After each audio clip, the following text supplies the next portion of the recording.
Hey guys, so it's been a bit since I actually filmed something and posted it.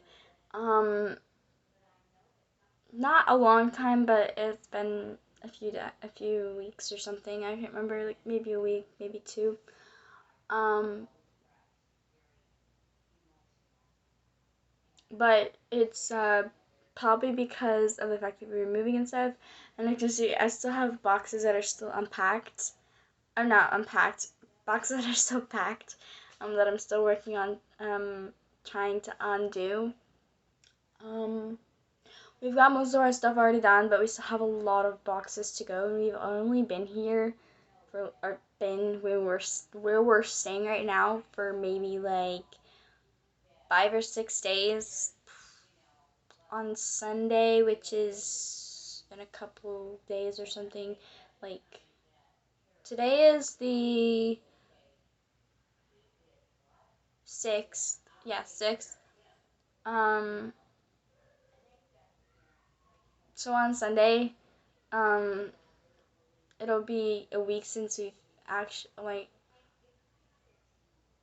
it'll be a little bit over a week since we've actually arrived at this place. Um, but yeah, I wanted to also explain something. So, I'm going to start doing a series on my channel. It's different than what I usually do. Very different. I usually end up doing like just like a vlog, or and in the past I did singing and stuff, and then I started doing reactions, and then I started doing regular videos and stuff like vlogging. But this is actually going to be a series. It's actually going to be called The Book.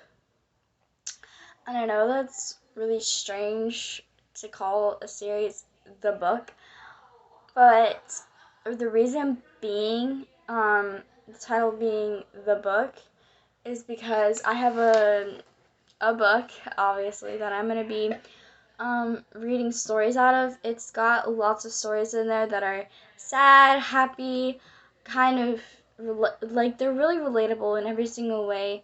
Um, they bring their own emotion to each story, and it's just the way it is. But yeah, I just thought maybe I should just start this series and see how it goes, um, and see how many people actually benefit from it. So yeah, it's called Chicken Soup for the Teenage Soul: Stories of Love, Life, and Learning. So we're gonna start doing this. Every single video I have will be of this.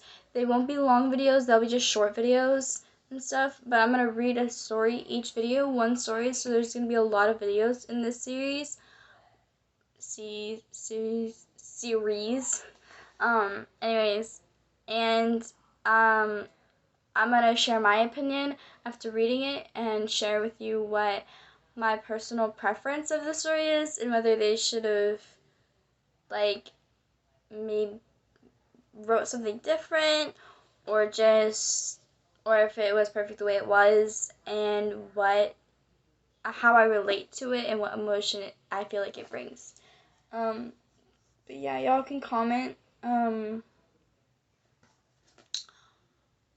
what you think of each story, poems, stories. There's different things in here. So let's go ahead and get started. The authors are Jack Canfield, Mark Victor Hansen, and Kimberly Kerberger. That is a tongue twister of a last name. Okay, so the first story is going to be, sorry, there's a lot of pages before that, like the introduction and stuff. Okay, the first story is called Losing the Us. There's a little poem that is before the story, but it's included in the story. When my emotional injury takes place, the body begins a process, as natural as the healing of a physical wound. Let the process happen, trust that nature will do the healing, know that the pain will pass, and when it passes, you will be stronger, happier, more sensitive and aware. Mel Colgrove, from How to Survive the Loss of a Love. Okay, I'm going to start the story now. So does this mean you want to break up? I asked softly, hoping my question would go unanswered. That is how it all began, or I guess ended. The months the two of us had shared were some of the happiest, hardest, and most educational months I ever experienced. It seemed impossible that this was the last conversation we would have as Ben and Leah, the couple.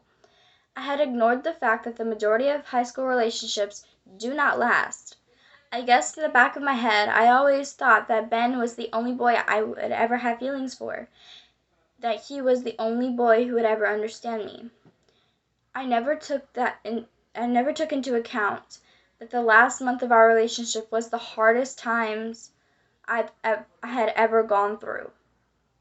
It just stopped being fun. It stopped being about us and started to be about everything that surrounded him and me. The next day at school, I tried looking great to make him see what he had given up.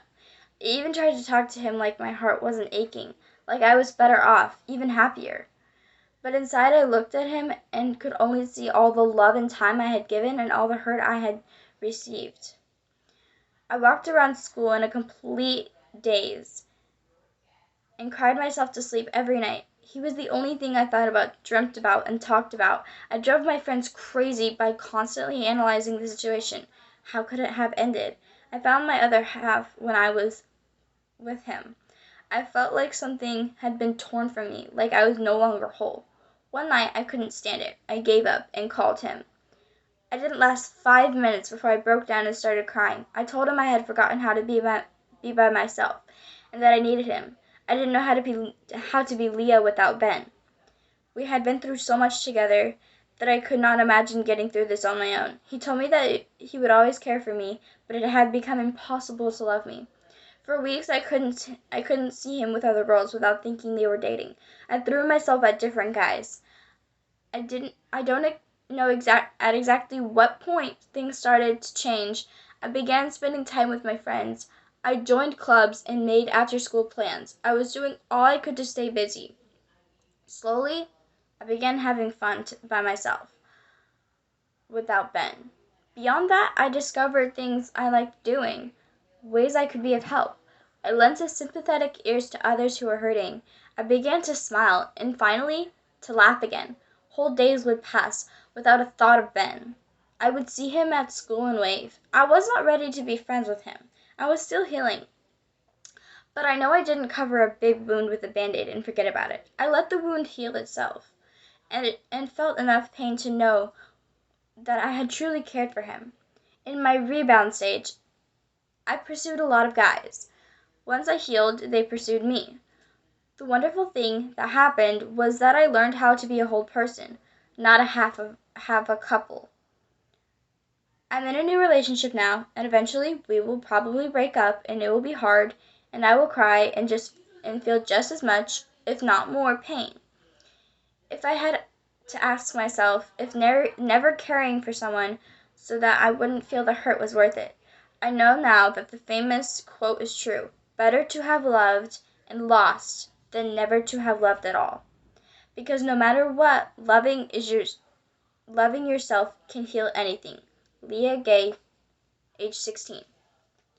Okay, that's the end of the story. So my preference for that one, honestly, I can relate to it a lot because my first relationship lasted 2 years. Well, a little over 2 years. It was 2 years and 3 months. Not that anyone's counting. um, but as soon as we broke up, the pain I was feeling was really hard. I didn't know how to deal with that pain because I had never had a breakup before, and it was my first relationship ever, and I was 18, yeah. It was recent that we broke up. But the thing is, when we broke up, I started throwing myself at guys. I did. I would date so many guys. I didn't want to think about the pain that I was going through. I didn't want to let myself feel the pain. And honestly, um, I didn't give myself a chance to actually heal properly from a relationship that lasted years, and I spent time and effort on. I know we both put a lot of time and effort into it. I'm not saying we didn't, and that he didn't put any effort into it. When he did, he put a lot of effort into it, and so did I. Um, but what I'm, but I didn't give myself time to heal. And I know that for a fact we both cared about each other deeply, and I will always love him, and that's not going to change. I will always care about him no matter who I am dating in the future, if I do end up dating someone in the future. Um, but I know for a fact that um, I did start throwing myself into different relationships. I did. I was looking for distraction from my feelings. I was looking for a way to, like, basically blur my emotions, to distract myself from feeling the grief of a broken heart, of a broken relationship that I thought would last forever. We were high school sweethearts. We were. And we lasted for a long time. But, and like she said, I hadn't thought about the fact that most high school relationships do end up broken up.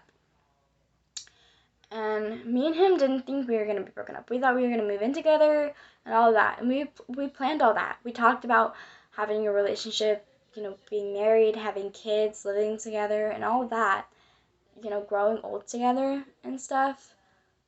And we we put a lot of effort into the relationship. But anyways, I relate to this a lot because one, the relationship I had was broken. Even though it wasn't just 2 months, it was a little over 2 years, it still hurt. And I did try to distract myself in ways that I shouldn't have been trying to distract myself, but I did. And friends did help me. One friend in particular was getting driven crazy because I kept texting them, asking them, like, analyzing the situation, what would have happened differently if I had done something differently. Honestly, in my perspective, I think that it was just we weren't ready for a relationship yet. And yes, it was a great 2 years. I loved every moment that we had together, every single day that we spent dating. I don't regret a single day of it. I don't regret a single moment we spent together at all. In fact, I treasure every single bit of it. But I just don't think we were ready for a relationship yet. As high schoolers, we were trying to focus on other things in life, and we were doing long distance, and that was taking a toll on us. But we just weren't ready. Anyways, back to the story. I just don't think